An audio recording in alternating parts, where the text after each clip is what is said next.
Okay, so a very good evening to one and all those who are listening from different parts of the globe, wherever you are. And to start, I would apologize for the delay in beginning today's session. There was some technical difficulties, as generally it creeps up the last minute all the time, because of which we had this delay in beginning. So, my apologies to all of you for that. But without taking any more time, let me start and welcome all of you for today's session. It's a very interesting topic that we have, as well as a very interesting speaker who is joining us for today's session.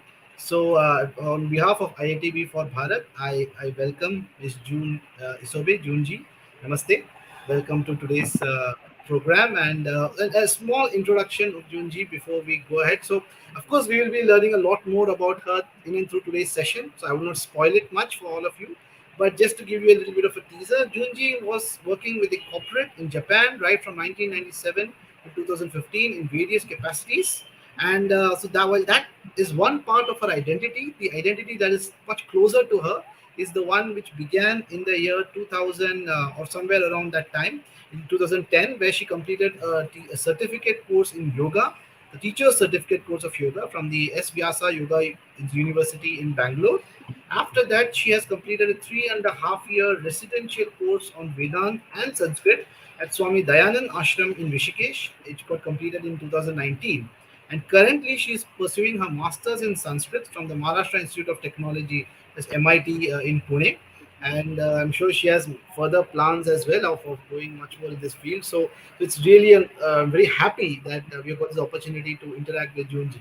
So once again, warm welcome. And generally, before starting any of all our sessions, I'm sure those who are regularly tuning in, we begin with an invocation where we invoke the blessings of the divine so that we all may benefit from today's session. So for today's invocation, I would request Junji herself to do the invocation as well as give us an explanation of what the invocation is about. ॐ सदाशिवसमारम्भां शङ्कराचार्यमध्यमाम् अस्मदाचार्यपर्यन्तां वन्दे गुरुपरम्पराम् ॐ श्रीगुरुभ्यो नमः. Namaste Aravindaji and namaste everyone. My name is Jun. Thank you so much for your kind introduction. So the prayer which I have just now said is one of the prayers for student of Vedanta. It says, Vande, I salute. Salute to what? Paramparam, the tradition. The tradition of what? Guru Paramparam, the tradition of teachers, which means the tradition of teaching from the teacher to the student. So, what kind of tradition is this? There are three aspects. Sadashiva Samarambham. The tradition was started by Lord Shiva, who is the first teacher of Vedanta. 2. Shankaracharya Madhyamam. In the middle, the tradition has Shankaracharya, the great teacher of Vedanta, as we all know. He was the one who clarified the meaning of the teaching of Vedanta. 3. Asmad Acharya Paryantam. The tradition ends with my teacher, who is in front of me, the one who removed my ignorance through the teaching of Vedanta. So, to such a teaching tradition, Guru Paramparam, Vande, I salute.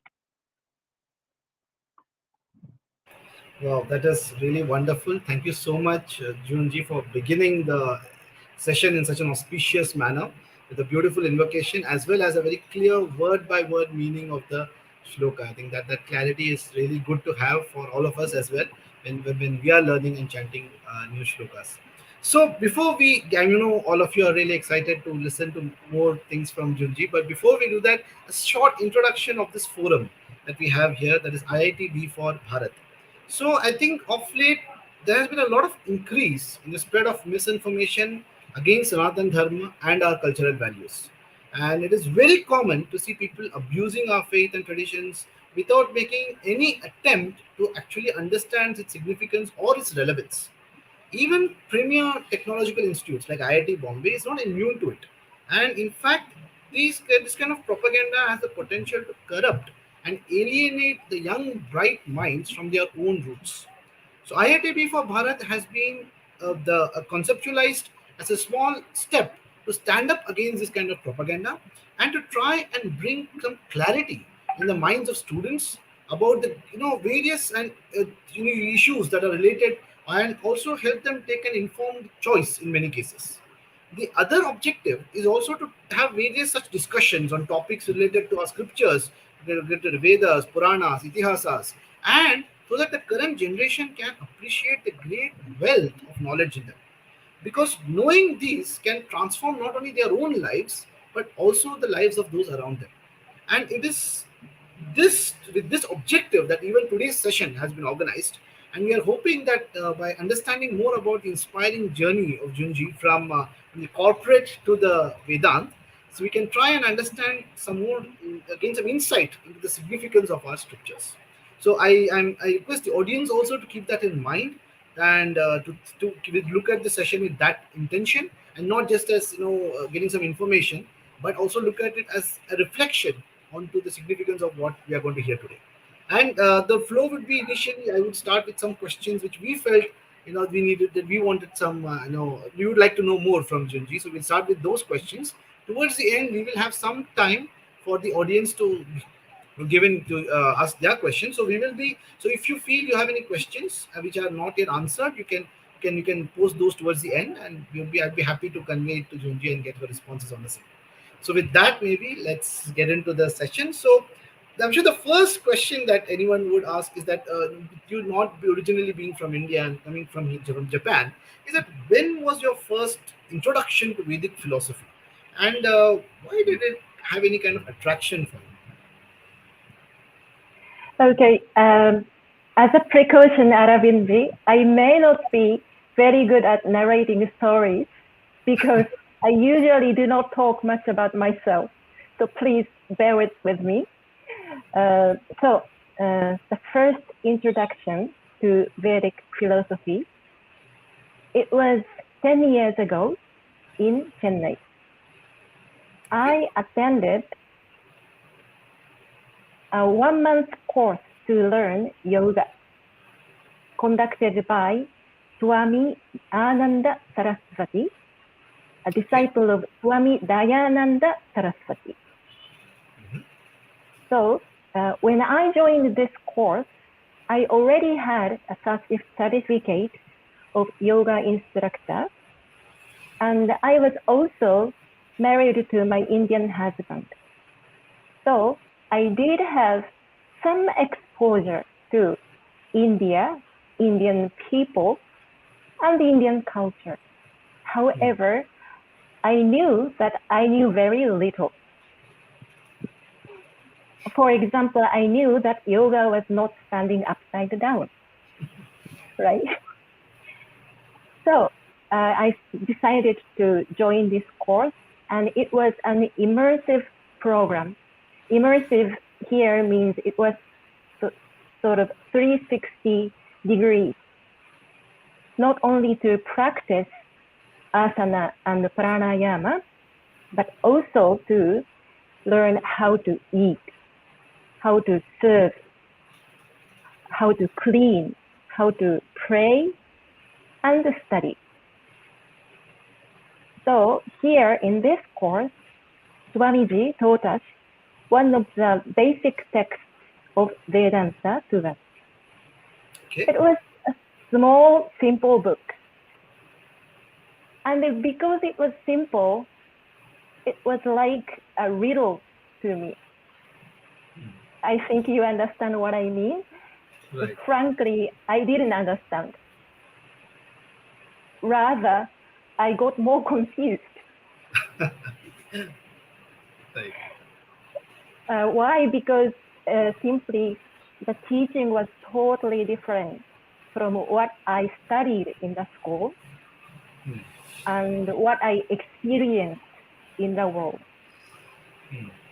And all that I understood was I must understand this, and this must be one single answer to all my questions. So, uh, so I continued slowly to study a few more basic texts of Vedanta with the same Swamiji. This Okay. is how I encountered Vedic philosophy. Okay, so you have moved, you come from the yoga marga into Vedanta. So that has been your kind of journey that has led you. It's very interesting. So if you don't mind, what was the first text, the name of the first text that you had studied? The name of the text was Tattva Bodha, Ah, okay. and then I also studied Sadhana Panchakam and Bhaja Govinda. Yes, I think all three are beautiful texts of Adi Shankaracharya that you have got exposure to. I think the Prakarana Grantha, as someone who in the Vedanta Shastra would call them. So yeah, so I think it's a very nice that you have got a formal introduction to Vedanta. And I would tell you that even I don't think a lot of people in India also have any formal introduction of Vedanta as such in their lives. So I think and they would be equally confused if not more. So if they were to directly come upon something like that. So yeah, so I think it's very I mean, I'm happy that you had started on a very with under a proper guru with good understanding. So that's a great thing. So so then that when you decided to pursue Vedant full time, that that after that one course that yeah I want to do this all my life, or were there some more events which kind of help you make that decision? Well, actually, in the first year of my professional career, almost 25 years ago, I decided to retire in 20 years Oh wow. to dedicate the rest of my life to peace and happiness. So back then, in my early 20s, I was belonging to the community where people were highly educated and successful in terms of material wealth, as well as name and fame in the field of business. Hmm. While I was working hard, earning and spending, enjoying all kinds of pleasures, and as a consequence, going through fatigue and even illnesses, I had to admit the limitation of this endless cycle of pleasures and pain. So, even though I had no idea about Vedanta 25 years ago, there was a decision to move onto a different stage. And I even used to say I would be a nun or a monk to my friends. No one took it serious, but I actually meant it.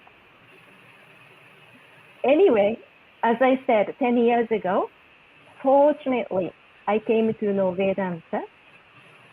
And 6 years ago, because the time had come, I simply implemented my decision, meaning I left my job and hundreds of other things I had, and I came to India. It is, I mean, you said that you don't tell good stories, but I was pretty spellbound by what you just said.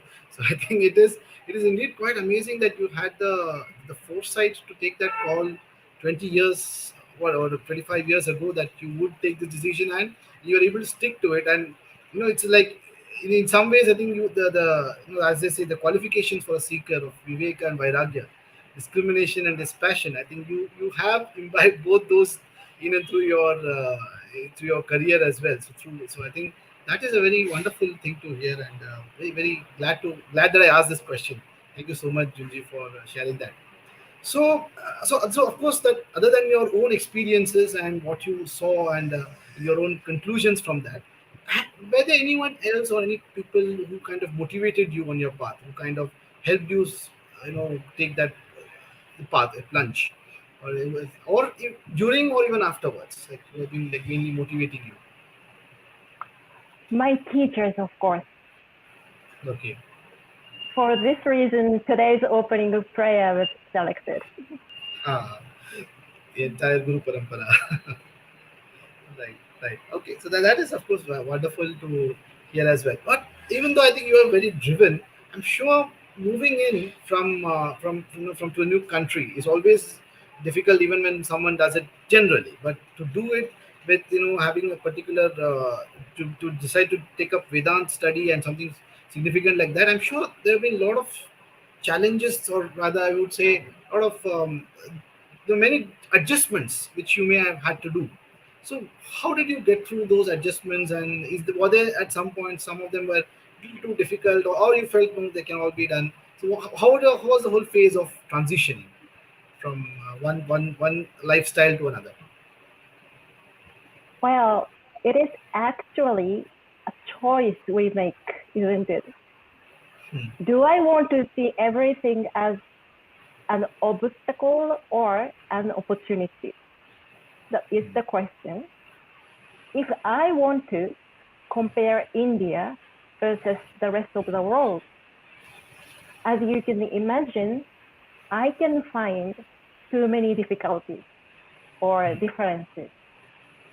And if I judge these differences as something inconvenient, inefficient, or indecent, according to my personal values, or maybe I should rather say filters,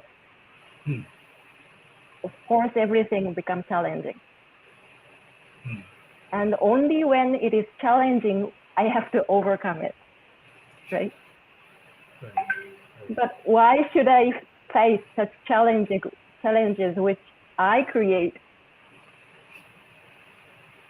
So the answer to your question is there is nothing really challenging to be overcome or to adjust. Everything is an opportunity to observe my own thinking. I think that is really very, very inspiring to hear. And it's not, I mean, we hear these quotes, right? That, as you said, you can see a opportunity in every difficulty, but to hear it from someone who's actually done that, it just hits you much deeper. I think it goes a long way. So I think it's really great that you said that so effortlessly that you just didn't look at them as challenges but as opportunities. So I think it's really inspiring for all of us to hear that. Thank you so much. And of course, while there are many differences, as you said, in the way the two worlds operate, so to speak. But are there also some kind of parallels that you found between the Japanese culture and Sanatana Dharma? And if you could shed some light on that. Sure. Sanatana Dharma, by definition, it is an eternal law of the universe that never fails, right? Right. So every single being in the universe, not only human beings, even a dust, is a part of this law, with or without knowing it. So it is universally applicable to all cultures. Instead of saying Sanatana Dharma is applicable to all, I would say what is universally applicable to all is called Sanatana Dharma. This is my first answer. But my second answer is, at a more practical level, also yes, one common feature which I can observe in both cultures is to see the divinity in everything. For example, mountains, rivers, rice grains, everything is respected and worshipped as a manifestation of the divine, both here and in Japan. That is I'm very glad to know that. And of course, your definition of Sanatana Dharma was also quite good. It kind of made my question irrelevant, but then you did also. But it's good to know that there are cultures in which also see this divinity, because really speaking, if one understands that core, I think that's the essence of all spirituality, of being able to see that divinity in everything. So I'm very happy to know that that's a common feature that's shared across land, across the geography, basically. Right. Great, great. So, talking about geography, how much awareness is there in Japan regarding Vedic philosophy or Sanatana Dharma in general? And do you think there is something that we can do to kind of improve it? So, just what would be your take on that? Sanatana Dharma is not as popular as Indian food. So it is Right. very limited, actually. However, some high-minded people are studying Vedic philosophy, even in Japan. For example, there are several students of Swami Dayananda Saraswati, my seniors. Hmm. They teach the scriptures as they were taught. So let us say the improvement is happening. Right. And just as a follow up, do you think that there would be a particular, like you have seen that way the traditional education is done in as the Vedic tradition is taught, the teacher student kind of a relationship. So, do you think that same mode of teaching could work in Japan as well, or do you feel that it has to be presented in a different manner, or in order to make it work better? There? No, it can be as it is. Okay. As it is complete. Hmm. We do not want to dilute it. Right. Right. Okay. I'll take that point there, and great. So I think that's nice. So I do hear that you are planning to pursue study of Vedant as a you are at a PhD in Vedant under Professor Ram Subramaniam. So I just wanted to know, how did you meet Professor Ram Subramaniam, and what has been his influence on your journey so far?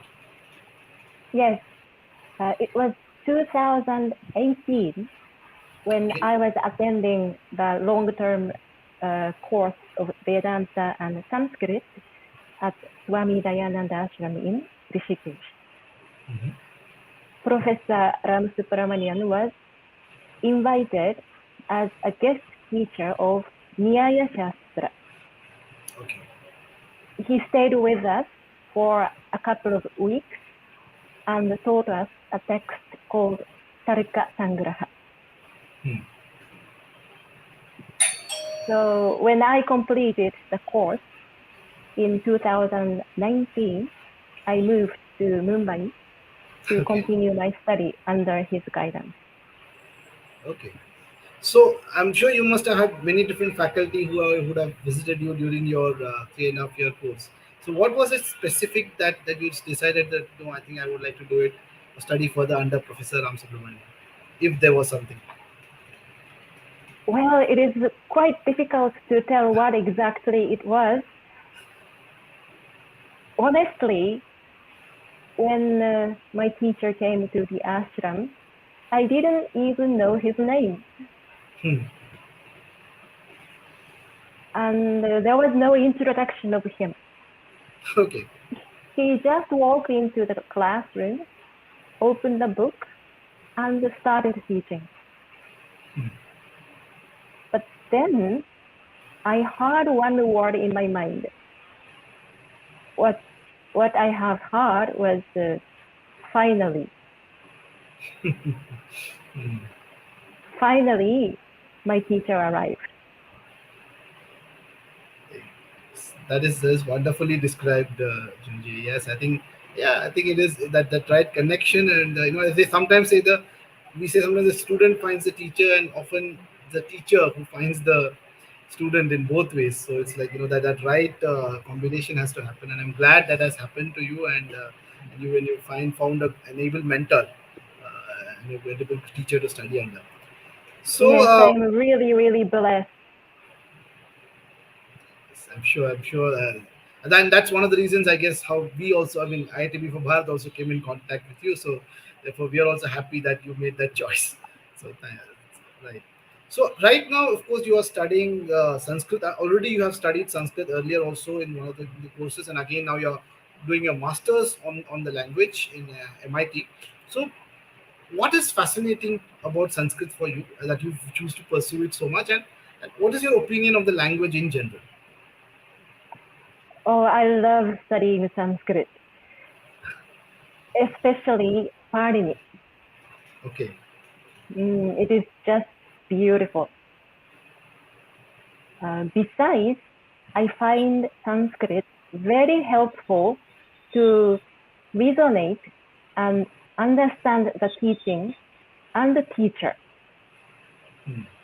My communication skills in Sanskrit is not so great. Even then, after I started studying Sanskrit, I realized that what I learned earlier in English was only a small fragment of the entire vision of Vedanta. I'm not saying that Sanskrit is the only language that is sacred and sophisticated. However, if we consider the impact of language on our way of thinking, when it comes to the knowledge of the true nature of the self, which is beyond my thinking, in my opinion, Sanskrit is the most suitable language. Okay. So that's a very deep answer that you have given us about that. That this is perhaps the best way to convey Brahmagyan, as you have rightly said, the knowledge of the self. But even what you like, suppose there may be, today we are sadly in a state in India where Sanskrit as a language is not considered useful, if I may use that term. People generally saying that, hey, why do I need to learn Sanskrit? It's not really going to be of use anywhere. So, in that sense, what would you think? Suppose even if I'm not into Brahmagyan, if I don't right now have an inclination towards that, do you think there is still some merit in trying to learn this language, or other that that one must, or is it worth pursuing? Is it worth learning for generally someone? What do you think, Aravindji? Well, if you ask me, I would definitely say it is, but then right now I would like to hear your opinion for it. Yes, of course, my answer is yes, definitely. It helps us to think logically, think better. That really gives us a lot of benefits in our life. Right. Yeah, definitely. I think and it's we often hear about that. There are many. It's like Sanskrit is being a big, very popular in certain European countries as well, and in many parts of the world. So, and I think it's definitely important that we in India have to try and appreciate what we already have with us. So, yeah, I think so. That's Maybe why I was because you already have it, it is difficult to see its value. It may be something too close to see. true. Very nicely said. True. So, but I do hope that there would be more people interested in taking up this language, and it can really, we can reach our full potential of by understanding ourselves better by learning Sanskrit. Right. So, other than the few texts that you mentioned, the Prakarana Granthas and some of the Vedanta Shastra, what other texts or scriptures of Sanatana Dharma have you studied or have you read so far? I have studied only a few basic texts Okay. of Nyaya Vaisheshika, Okay. Mimamsa, Yoga, Mhm. grammar, and literature. Okay. So you have not yet started looking at Puranas or Itihasas as such. No, not that. Unfortunately, I have not yet Okay. studied those texts. So in literature, whose works have you been familiarized yourself with in terms of studying it in literature? In literature, bits and pieces of famous works of Kalidasa, for example, Okay. Shakuntala, or a little bit of Meghaduta, and a little bit of Ramayana, Mahabharata. So Okay. those works. Right. So if I were to ask you what is your favorite text in all of them that you have read, you just I mean you don't have to explain any reason for it, but just what would be your most favorite or the one that you really enjoyed reading? It is difficult to spot one. However, I actually enjoyed a lot reading the text from Meghaduta because I studied with my teacher. Okay. Right. Rather than I directly enjoyed the text, I enjoyed observing my teacher enjoying it. Right. Right. So vicarious enjoyment. Mm. Right. Great. Thanks for sharing that. So, since you are studying Vedanta and in Bharat, we have a tradition of many great saints and scholars who have, written various texts on Vedanta and, or, in modern times, you have many videos and other things also available. So, other than Swami Dayanand Ji of Shucham, who I'm sure you would have read and heard, are there any other saints that you have, whose works you have read, or who have, you felt that these are also very good works to refer to? No, I do not follow any particular person or work except Okay. for the teachers I was directly taught. Okay. Okay. Yeah, that is also one approach, definitely, that to first get one line of thinking going and then trying to understand. Because that's also a problem of, we have the problem of plenty sometimes here, where we have different people with different ideas and even different darshan shastras, and some of that can get at least to, unless you're like rooted in any one, we can get pretty confused. So I'm glad Yes, to know that. and the study of Upanishads and the study of Bhashya and some other important granthas is more than enough for now.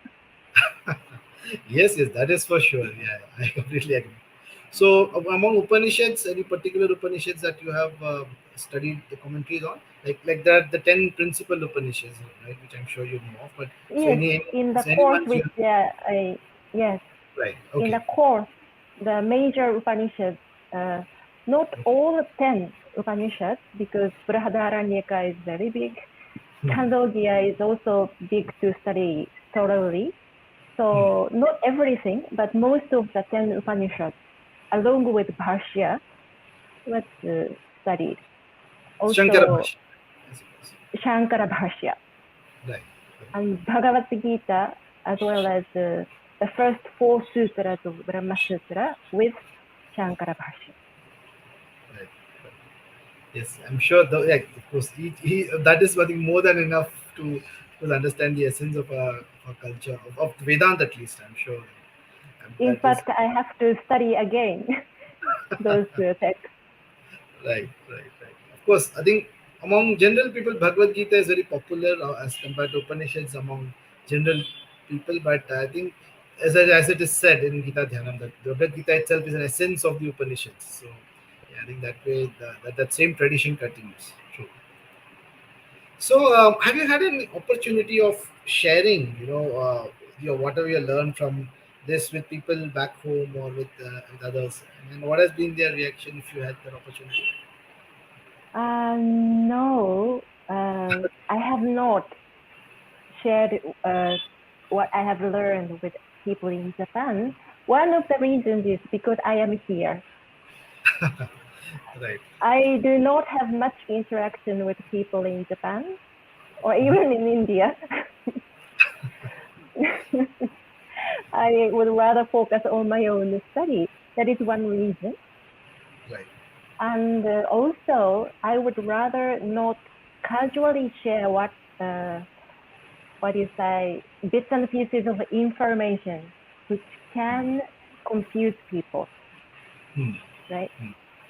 Because Vedanta says teaching should be revealed only to those who are prepared only by competent teachers. Why? Because the teaching of Vedanta is compared to piercing arrow or sharp edge of the knife. Hmm. Probably you have seen such expressions. That means it hurts. It can hurt. For example, to understand the teaching of Vedanta, we must give up our ego and our experience. Of course, the experience can be the means of knowledge of many other things, but not for the knowledge of the self. So in a sense, it involves total self-denial. You know what I mean? It is Yes. not self-denial in the form of I am useless or I am good for nothing, not the kind of self-denial, but it is also different from a simple positive thinking. It is more like destroying or at least ignoring my ego, who is so stupid. Right. Right. Right. So that is why I do not go ahead and share what I have learned. Maybe I can only say, if you are interested to know something, please approach a teacher who knows the subject and who knows how to teach the subject. Right. And Vedantic terms, find a Shrotriya and a Brahmanistha, right, in order to learn the basics. Exactly. After Parikshya Lokan. Right, right, right. So yeah, but I definitely appreciate that you have the nuance of that you have understood, because it is often a problem where people just quote, especially people have lot of misunderstandings about Maya. So people just use it in as per their convenience whenever they want. They will just quote that, "Arey, everything is an illusion," without really understanding what it means. But yeah, I do appreciate that. Yes, you need to be an adhikari to really be able to use this knowledge well, and I appreciate your candor that you're keeping it for reserved for those who are in that position. So thank you for sharing that. So other than the study of Vedanta per se, are there any other traditions of Sanatana Dharma which you have adopted since you have moved to India? May I ask what kind of traditions you mean here? So I'm talking about in terms of lifestyle. So like it could be doing regular prayers, or it could be celebrating festivals, or it could be doing any kind. So basically, all the various traditions that we do generally. So, so any of those things that you felt that you can absorb in your life as well.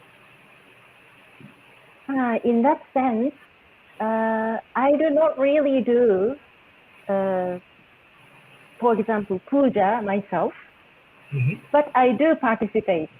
I sit, for example, in the temple and pray with the people. But because I do not have any particular deity, for example, which is very close to me, if I come across such an opportunity to pray, I join. That Okay. is how I approach this prayerful aspect of this tradition. Other than that, I have picked up a few sort of habits throughout these days of studying yoga and Vedanta. The discipline of cleanness, for example, when we eat, we clean the space afterwards with water. Right. After touching the broomsticks, I wash my hands. That kind of small habits I quite strictly follow. Okay. Right. That's good to know, and I'm also happy that you shared about the that you still have not found your ishta, so you are holding out on that. So I'm sure if that is required for you, I'm sure that will also happen at some point. And yes, I'm happy that you are picking up. So and about festivals, so I'm sure it's very hard to escape a festival in India if you are around. But any particular festivals that you have enjoyed being a part of? Well, Deepavali and the following full moon day, full moon day, I think, when I was in Rishikesh, I appreciated a lot of people offering the small lamps on the riverside of Gangaji. Hmm. Hmm. Right, right. Yes. Thank you. Glad to know that as well. So, okay, so I've been mostly discussing about your past and what you're doing currently, but what is it that you're planning to study? So, what I understand is that you're trying to pursue a PhD in Vedanta. So, what aspects of Vedanta are you looking to focus on in your PhD? If you have you kind of decided that, or you're still deciding that? Yes, yes, I study Vedanta.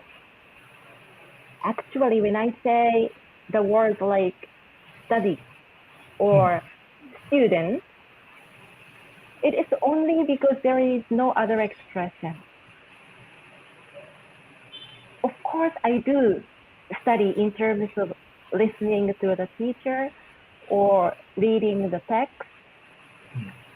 However, it is not exactly doing the study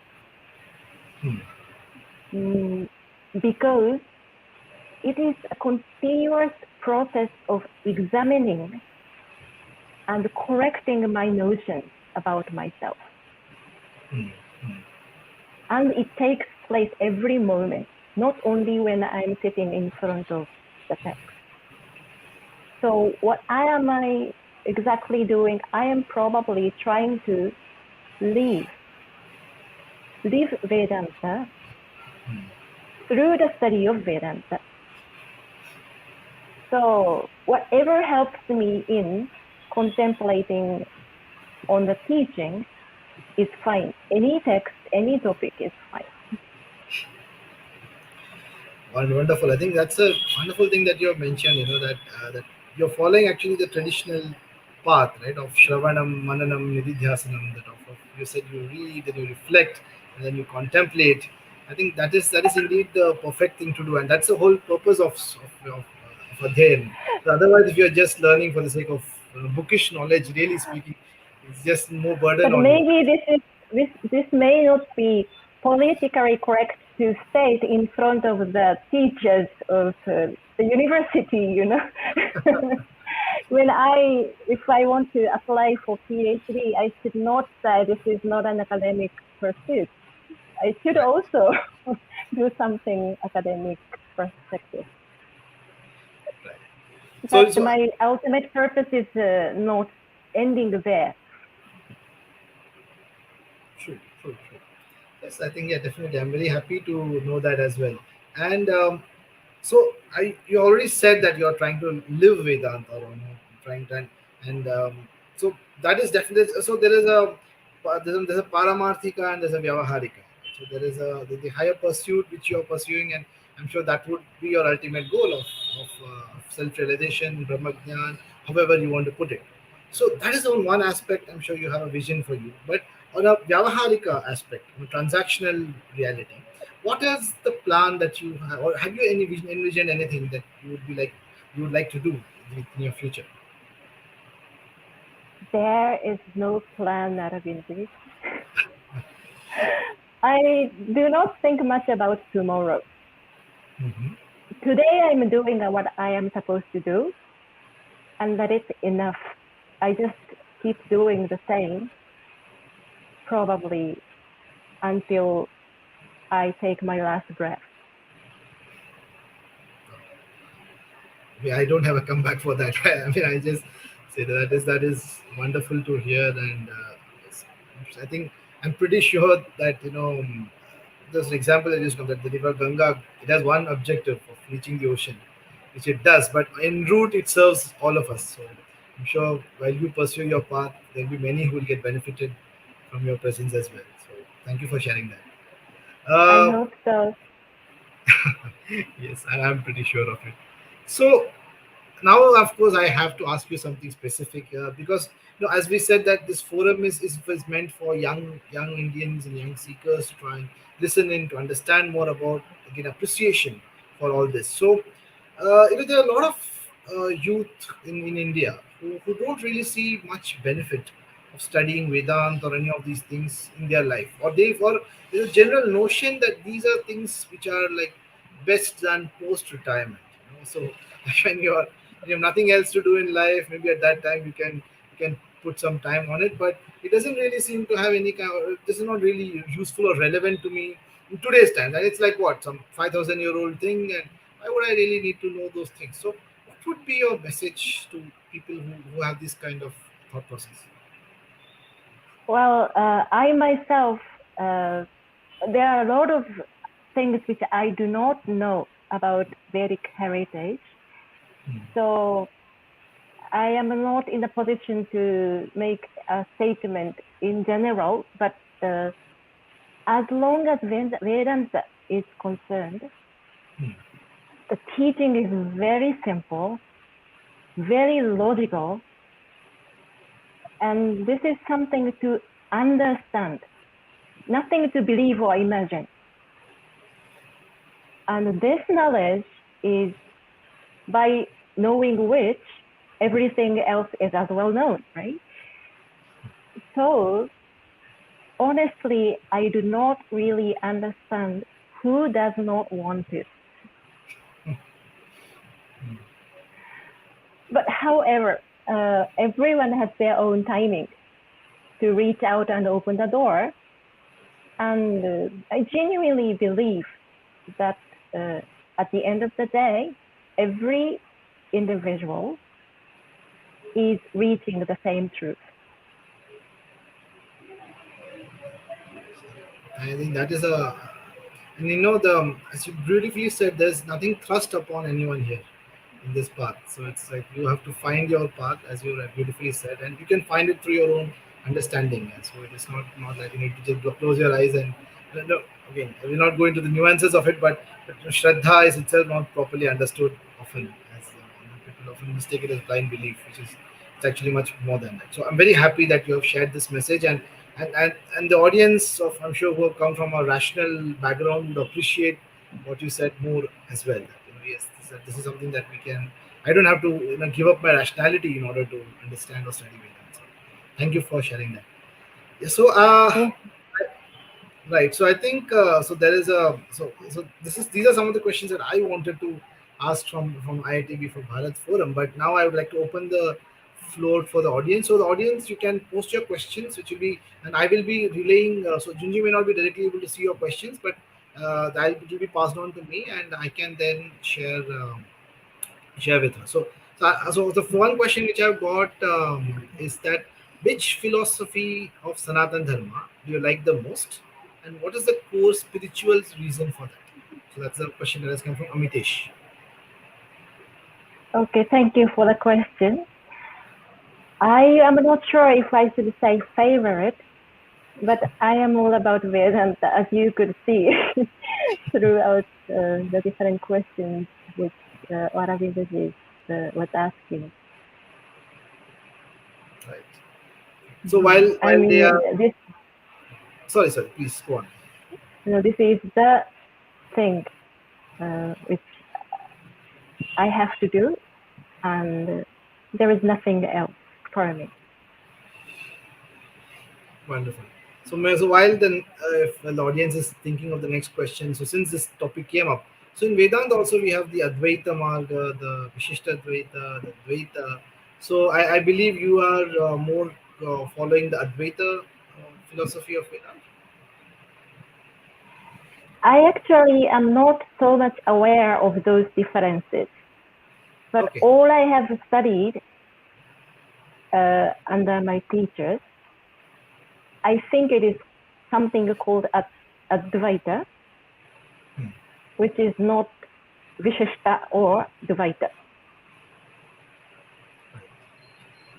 Yes, I believe yes. So I think whatever most of you, as you have said, you have mostly been reading the comment Bhashya of Adi Shankaracharya. So, and that is definitely the core of Advaita philosophy. So I think good to know that as well. Right. So let's see. So any other questions are come across or the audience, you can please feel free to share. We have some little more time. I know we are across 6 o'clock, but we started a little late, so we can accommodate for slightly more time. So if any other questions are there, then you're welcome to share those.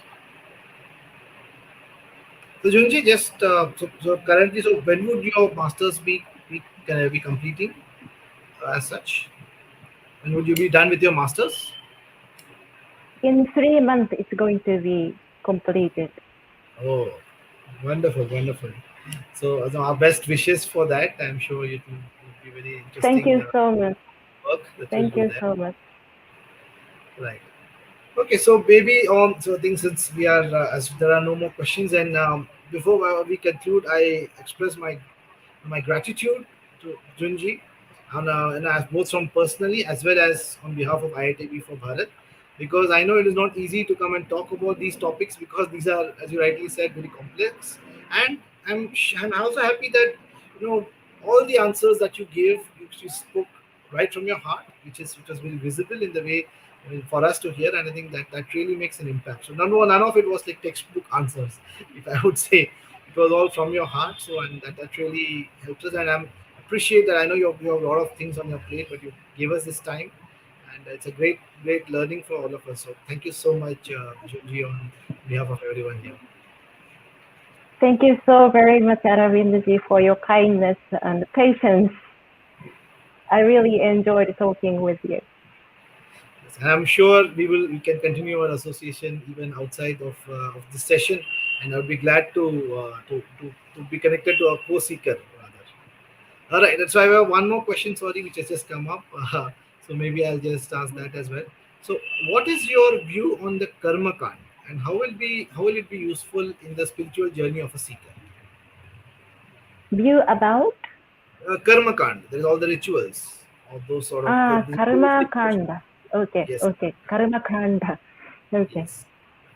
I have very little knowledge about this karma portion of Veda. And as far as I can see, it is very genuine and logical approach to understand what is really conveyed by Veda. And it is based on our own day-to-day wishes and wants, how to realize them, right? So it is kind of manual which we can use. Thank you so much. That's a very good answer. And manual is a very nice way to describe them. Yes, I think that's. Thank you so much. Yeah, I think that helps to understand and put it in perspective as to where it's in. Because I know a lot of Vedantins sometimes in their early enthusiasm for the knowledge, they criticize the rituals and say, "Oh, that's all not important. Let's just jump right into it." But everything has its own place, and as you rightly said, it's very useful. Yes, For it is one source of knowledge. True. Thank you for that. So, right, any more questions? So, people are still thinking. I'm seeing that questions are coming out slowly. So, maybe we'll wait for a few more, half a minute to see if there are any more questions coming up. Meanwhile, for all the listeners, I'm sure this is like IITB for Bharat has been doing many such talks. So I'm sure some of you have been attending it regularly. And there would, of course, there's been a bit of a gap in between, but we will now again have some more talks going ahead.